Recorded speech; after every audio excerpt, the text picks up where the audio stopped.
ओ ओ आर्य समाज अन्नपूर्णा इंदौर में आप सभी का स्वागत, आप सभी को नमन। कल्पना कीजिए कि एक बहुत बेहतरीन और कुशल योद्धा है, उसके पास दुनिया के सबसे आधुनिक हथियार हैं, उसने वर्षों तक युद्ध कला का अभ्यास किया है और वह अत्यधिक शक्तिशाली है। लेकिन जब वह युद्ध के मैदान में खड़ा होता है तो वह गहरी नींद में सो जाता है और वह बेपरवाह होकर बैठ जाता है। तो बताइए, क्या वह अपनी सारी ताकत और हथियारों के बाद भी युद्ध जीत पाएगा? नहीं। दुश्मन का एक साधारण सा वार भी उसे धराशाही कर देगा। वह योद्धा तभी जीत सकता है जब वह युद्ध के मैदान में हर पल, हर क्षण पूरी तरह सजग रहे, सावधान रहे। हमारा जीवन भी एक युद्ध क्षेत्र है। पिछले भागों में हमने सत्य की कसौटी को जाना, कंफर्ट जोन को तोड़ने का साहस समझा और दिखावे के असत्य को छोड़कर मानसिक शांति का विज्ञान भी देख लिया। लेकिन आज हम एक ऐसे विषय पर चर्चा करेंगे जिससे किसी एक व्यक्ति का जीवन ही नहीं बल्कि पूरे राष्ट्र का चरित्र बदलता है। हम सब जानते हैं कि सच क्या है और झूठ क्या है। हमने बड़ी बड़ी ज्ञान की बातें सुनी हैं, लेकिन व्यवहारिक जीवन में हम मात खा जाते हैं, हार जाते हैं। क्यों? क्योंकि हमारे भीतर वह निरंतर रहने वाली सजगता गायब है। हम थोड़ी देर के लिए तो अच्छे विचार अपना लेते हैं, लेकिन जैसे ही हमारे सामने कोई लालच आता है, कोई स्वार्थ आता है, हमारी सजगता सो जाती है और हम असत्य का रास्ता पकड़ लेते हैं। यहीं पर आकर हमें ठहरना होगा और आर्य समाज के चौथे नियम के उन दो अंतिम शब्दों को अपनी आत्मा में स्थापित करना होगा।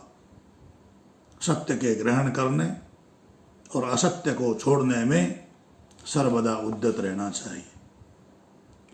महर्षि दयानंद जी महाराज ने यहाँ सर्वदा उद्यत शब्द का प्रयोग बहुत सोच समझ कर किया था।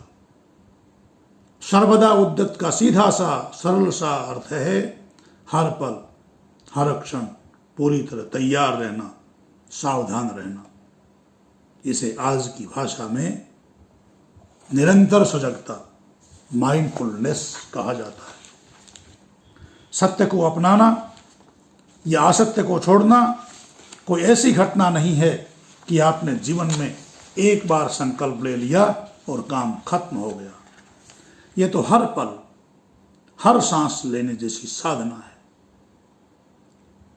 जैसे जीवित रहने के लिए हर सेकंड सांस लेनी पड़ती है, वैसे ही संस्कारी रहने के लिए हर पल सजग रहना पड़ता है। आज के इस दौर में राष्ट्र के सामने खड़ी हुई सबसे बड़ी चुनौतियों, भ्रष्टाचार, नैतिक पतन और सामाजिक जिम्मेदारी की कमी का इस नियम के माध्यम से विश्लेषण करने का प्रयास करते हैं। आज हम सब देश की व्यवस्था से बहुत शिकायतें करते हैं। जब हम टीवी चालू करते हैं या अखबार पढ़ते हैं तो बड़ी बड़ी बहसों में, आर्गुमेंट्स में, डिबेट्स में भ्रष्टाचार की बातें होती हैं, नैतिक पतन की चर्चा होती है। हम नेताओं को कोसते हैं, हम अफसरों को दोष देते हैं, हम कहते हैं पूरा तंत्र ही खराब हो चुका है। लेकिन क्या हमने कभी सोचा कि ये तंत्र बना किससे है, किसने बनाया है? ये तंत्र हमसे और आपसे मिलकर बना है। राष्ट्र का निर्माण केवल नक्शे से नहीं होता, राष्ट्र वहाँ रहने वाले नागरिकों के चरित्र से बनता है।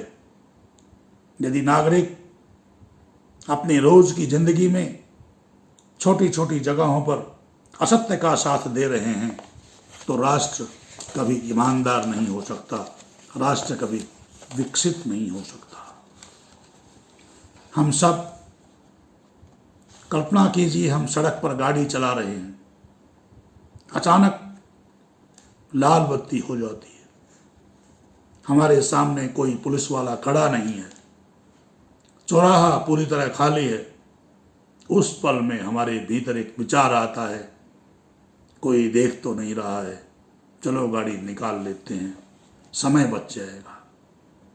अब तो सब डिजिटल हो गया और कैमरे लग गए हैं, इसलिए मजबूरी है खड़े रहना, पर फिर भी लोग निकलते ही हैं। यही वह पल है जहां आपकी सजगता की परीक्षा होती है। जो इंसान सर्वदा उद्यत है उसका विवेक उसे क्षण जाग जाएगा। वह खुद से कहेगा, भले ही कोई पुलिस वाला मुझे नहीं देख रहा है, लेकिन मैं खुद को देख रहा हूं, मेरा अंतर्यामी ईश्वर मुझे देख रहा है। देश का नियम तोड़ना मेरे चरित्र के खिलाफ है, और वह पैर दबाकर गाड़ी को रोक लेगा।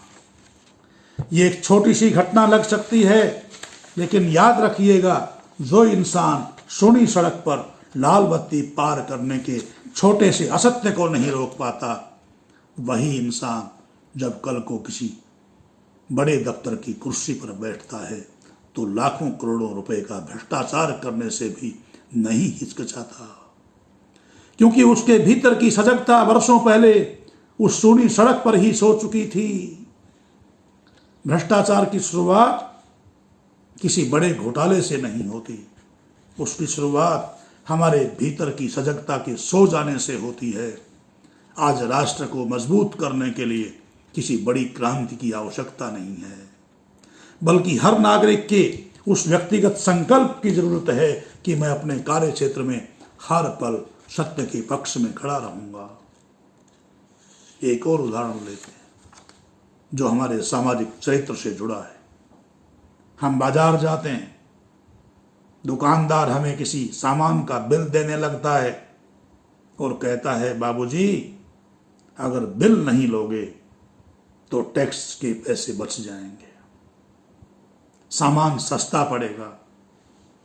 या हमारा ईमान डोलने लगता है, स्वार्थ जग जाता है, हम सोचते हैं कि चलो 2 पैसे बच रहे हैं, ले लेते हैं, बिल की कोई जरूरत नहीं। लेकिन जो नागरिक सर्वदा उद्यत है वह उसी पल सोचेगा कि टैक्स के ये पैसे मेरे निजी स्वार्थ के लिए तो बच जाएंगे, लेकिन यही पैसा मेरे देश की सड़कों, अस्पतालों और सेना के काम आता है।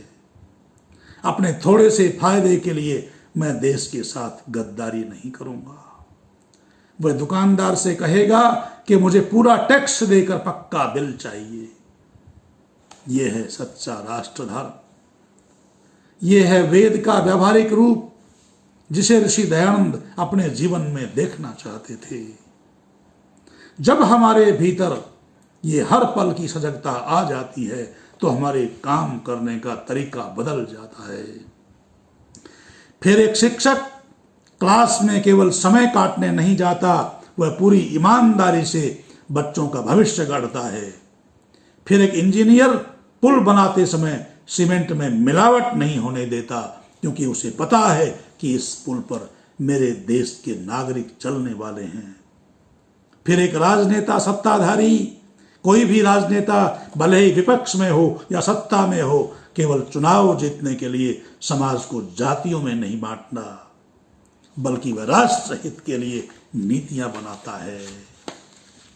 आर्य समाज का चौथा नियम केवल एक धार्मिक उपदेश नहीं है, ये राष्ट्र निर्माण का एक शक्तिशाली महामंत्र है। यह हमें सिखाता है कि सत्य के पहरेदार बनो, अपने दिमाग के दरवाजे पर एक ऐसा सुरक्षा गार्ड बिठा दो जो किसी भी गलत विचार, किसी भी असत्य को भीतर प्रवेश ही न करने दे। सत्य के मार्ग पर चलना शुरुआत में थोड़ा कठिन लग सकता है। लोग कहेंगे कि तुम बहुत बड़े धर्मात्मा बन रहे हो। आज के जमाने में ऐसे सीधे चलने से काम नहीं चलता, लेकिन इतिहास उठाकर देखिए, इस देश को जब भी संकट ने निकाला है, किसी ने संकट से बाहर निकाला है, तो वो चालाकी करने वाले लोग नहीं थे। वे सत्य के मार्ग पर अड़े रहने वाले महाराणा प्रताप, छत्रपति शिवाजी महाराज, गुरु गोविंद सिंह महाराज, महर्षि दयानंद जी महाराज, स्वामी श्रद्धानंद, लाला लाजपत राय, पंडित मदन मोहन मालवीय, भगत सिंह, राजगुरु, सुखदेव, रामप्रसाद बिस्मिल, चंद्रशेखर आजाद और नेताजी सुभाष चंद्र बोस जैसे महापुरुष ही थे। उनका चरित्र इसलिए फौलाद जैसा था क्योंकि वे अपनी प्रतिज्ञाओं में, अपने देश के प्रति कर्तव्यों में सर्वदा उद्यत थे। तो आइए आज हम सब मिलकर अपनी भारत भूमि को, अपनी भारत माता को साक्षी मानकर एक संकल्प लें। माता भूमि पुत्रो अहम पृथिव्या, वेद यही संदेश देता है। हम केवल सुबह शाम हाथ जोड़ने वाले भक्त नहीं बनेंगे, हम हर पल सजग रहने वाले राष्ट्र भक्त बनेंगे। हम अपनी हर छोटी बड़ी गतिविधि में देश के हित को सर्वोपरि रखेंगे। जब हम व्यक्तिगत रूप से सत्य को ग्रहण करने और असत्य को छोड़ने के लिए 24 घंटे तैयार रहेंगे, तो हमारा चरित्र फौलाद जैसा मजबूत हो जाएगा। और जब देश का नागरिक नैतिक रूप से मजबूत होगा, तो इस भारत माता को दुनिया के शिखर पर पहुंचने से कोई ताकत रोक नहीं पाएगी। तो उठिए, सजग बनिए और अपने आचरण से इस राष्ट्र का नवनिर्माण कीजिए। आप सभी ने इस चर्चा को बहुत प्रेम, विश्वास और आत्मीयता के साथ सुना, अपना अमूल्य समय दिया, तदर्थ अनुग्रहित हूँ। आप सभी के भीतर जाग रहे उस राष्ट्र देवता को, उस सजग चेतना को मेरा सादर नमन। इति ओम शांति। जय भारत। गणवंतो विश्वमार्ग।